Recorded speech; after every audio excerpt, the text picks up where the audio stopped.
Hello, it's Jessica Oots with Jessica Oots Real Estate. I'm here with Mike Bailey today. He's from Menlove Appliance. And you guys, I have to start, I hope you don't mind, I need to tell you a little story about him.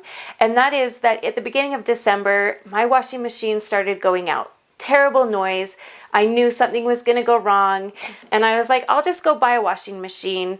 I ordered it. I'm telling you, I'm not going to say the name of the company, but it was a nightmare.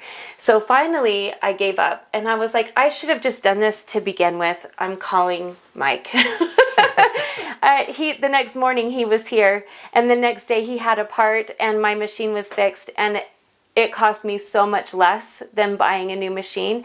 And the other thing I learned, you were telling me I was planning to buy a sub-quality machine where he was able to fix the one that I have that's going to last me a lot longer than if I would to buy a new one. You had done such a good job, very professional company. So I'm excited to have you. Welcome. I hope you don't mind that I... No, and to be honest with you, it wasn't anything different than any other customer. Right. You know, the machine you have, it's right here. It's a Speed Queen. It's probably the best machine that's out there right now. And so, you know, to get rid of that and go to something that's not as good a quality, and a lot of it's because of cost. You know, you look at the machines now, and you're paying so much for new machines now that people are starting to cut the corners and they're starting to go to the lower quality machines just because finances dictate it. Because I thought I was going to get a good deal to get a less machine, but I got a better deal by calling you and having you repair what I already had. Right. So that's my personal experience. I wanted to share that because it was a big deal to me, and it saved us almost $500 by having you repair it. It made a difference. So anyway, I'm excited. Now you know how I feel about it. I want to let you have a minute. So what is it that's a good expectation for me to have as a homeowner when you come in to work on any of my equipment? Okay, so every service company, regardless of whether they tell you this or not, will charge you a trip charge or a service call fee is what they charge. You know, and those fees are expected upon the diagnosis of the machine. Okay. Okay, that's what it costs to diagnose the machine. Now, some of the time, the companies, we do it ourselves as well, will waive that diagnostic fee if you decide to do the repair. Okay. On it. So, but expect that that's going to be a payment that will have to be made as the initial diagnosis fee. Okay. On whatever it is. And you should ask them before they come out to your home what that diagnostic fee is so that you aren't caught off guard as well. And then the servicer will come into your home. The servicer should be clean cut. He should be not using foul language or anything else like this. Our service technicians are definitely drug tested and they background checked and everything else like that. And you should ask those questions. Good. Before you have a servicer come into your home, because it's important. And then once they come into your home, go straight to the machine, and they should immediately start working on the machine and getting it going, tearing it apart. You can tell a good servicer from a bad servicer by the time that they take to diagnose the machine. Okay. Okay. Most machines can be diagnosed within a half an hour or so. Okay, that's good kind of a good thing. Half an hour. Now, sometimes electrical stuff can take a little bit longer, but you can kind of tell what's going on. Now, the only way you would know that is if you stay close enough to be able to see what's going on. Okay. But at the same time, you know, there's some expectations on the servicer's part for the customer. There's two types of customers we find. Some that love to just hover over top of you and tell you how to do it because they watched it on YouTube. Yeah, that would probably be my poor good husband. And it is mostly men. Yeah, I will say that. It's mostly men. He would want to be a helper. Right, exactly. And by the way, that does not count for anybody under the age of 10 because they're always willing to help. Okay, and we always love them to help. They're pretty fun. But to stay close enough to where if we need to show you something, or when we do finish diagnosing it, we don't have to call you on the phone to find you. Okay. Because that's kind of a struggle sometimes. We try to find the person in their home, especially the bigger the home, the more the places they have to go. Yeah.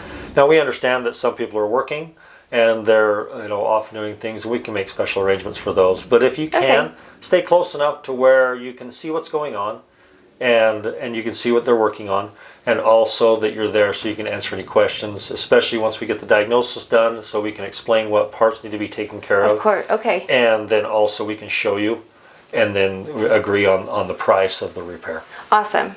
Which I can say you did. Everything that you've just told me is what I've had experienced. So that's what we try to do. Yeah, I think that's fantastic. Okay, well, if there was one thing that you could tell someone who's buying or selling their home, what they could know about their appliances, what would be your one piece of... Biggest piece of advice in selling a home would be to keep your appliances clean. Okay. Especially the fridge. Yeah. You know, those refrigerators, a lot of people don't understand this, but those refrigerators are just like vacuums. Okay. They suck air in from the front, they blow it across the compressor and across the condenser coil there, and then they blow the air out the back. Okay. Well, along with that, especially if you have pets, all that dander and everything gets sucked right into that refrigerator because it's like a small vacuum. Every time that animal runs past, or your kids run past, or anything else like that, and stir up that dust, it gets sucked up. Oh my gosh. Underneath there. Okay.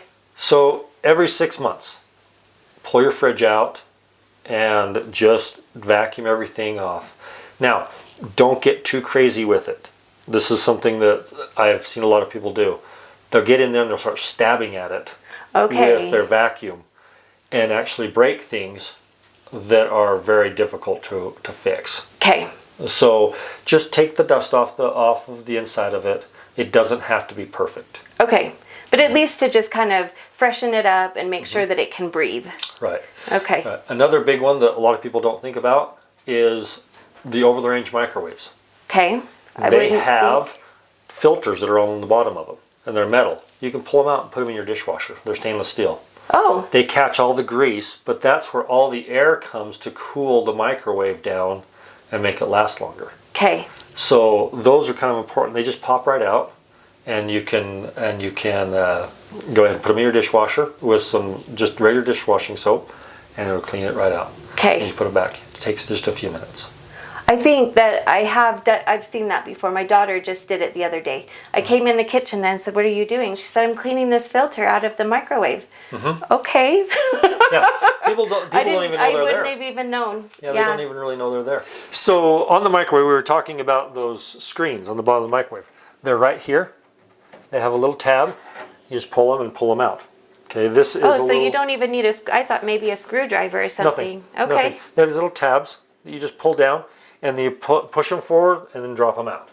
Okay, these are the ones that you'll want to clean, especially if you do a lot of frying on your cooktop where you have a lot more grease and that kind of thing. Then this will suck up all that grease and cause it to be plugged.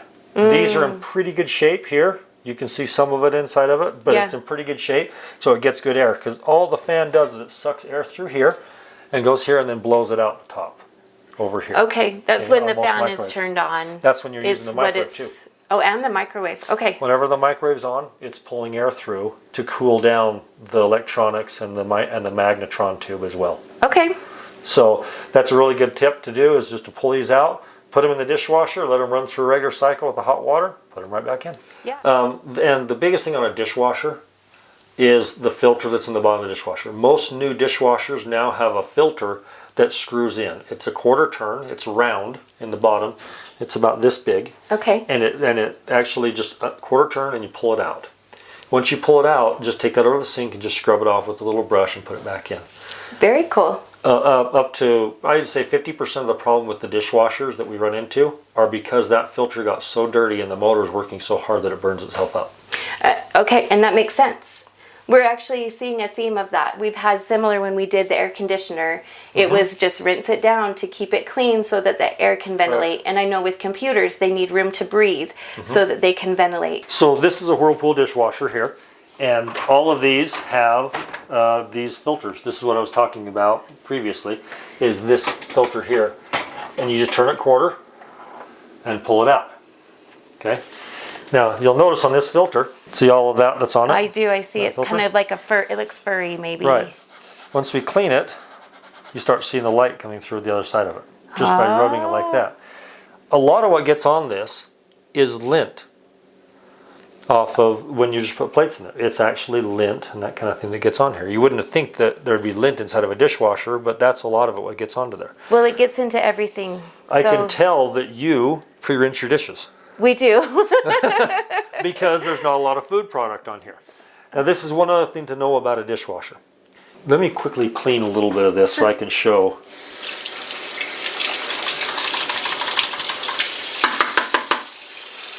Super easy to clean. I mean, just by doing that. Oh, I can see the difference. See the difference? Yep. Just by rinsing off a little bit. What I want to show everybody is how fine this screen is. That screen, all your water has to pass through that. So any product that you put inside this dishwasher, whether it be a protein product or a vegetable product inside the dishwasher, has to break down to the point to get through that screen before it can leave the dishwasher. Okay. So a lot of manufacturers will say, well, this has a disposal in it. Yes, I've heard that. Okay. It's a manufacturer's way of getting you to buy a dishwasher. Okay. Okay. There's not a dishwasher out there that has a disposal in it. Because I imagine that if it's a disposal, it's going to be like the one in my sink that's going to grind up the food and make it smaller to fit out. Every dishwasher has what's called a chopper blade. And it sits along a screen, but it's after this. Oh. It is to take care of anything that may slip through if you don't put this screen back in correctly.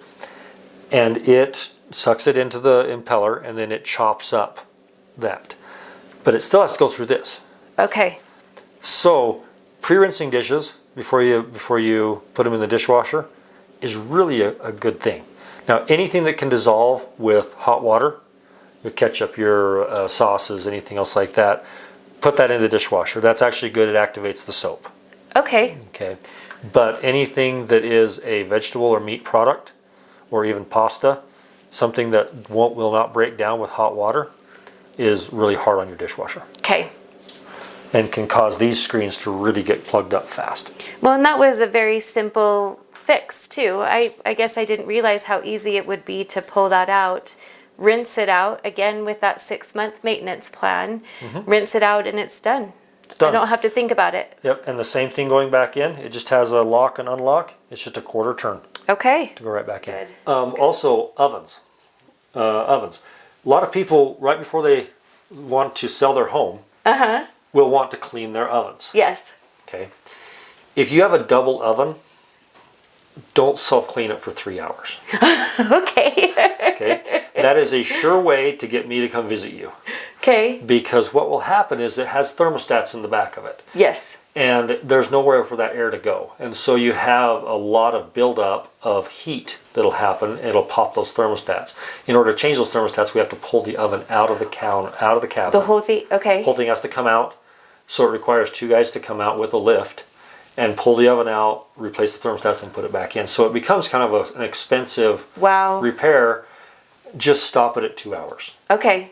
Stop it at 2 hours. Just hit stop on it, and it will cool down. It will do the same cleaning job as it will do for 3.5 hours. But it's not going to overheat and burn up the systems that are protecting it. A lot of the new ovens that they're making now, they've actually eliminated the full self-clean option. Okay. They've gone to what's called Easy Clean, which is a way to use steam on the inside of the oven rather than using the heat only. So it doesn't bake stuff on. What it does, it loosens everything, and then you go in and wipe it out. Very good. So that's a much better way to clean an oven. That's good to know, because it'd be something to look for when I'm ready for my next oven, is to look for that easy clean. Because I think that would be easy, obviously it says easy clean, right? Easier to deal with, not the smoky smell in the house because you're not burning things up. Right. And it's not caking it on if it's something really sticky, or you can actually wash it out. Another great tip about cleaning an oven, the oven door glass gets really black, like the black stuff. The magic eraser. Oh, of course.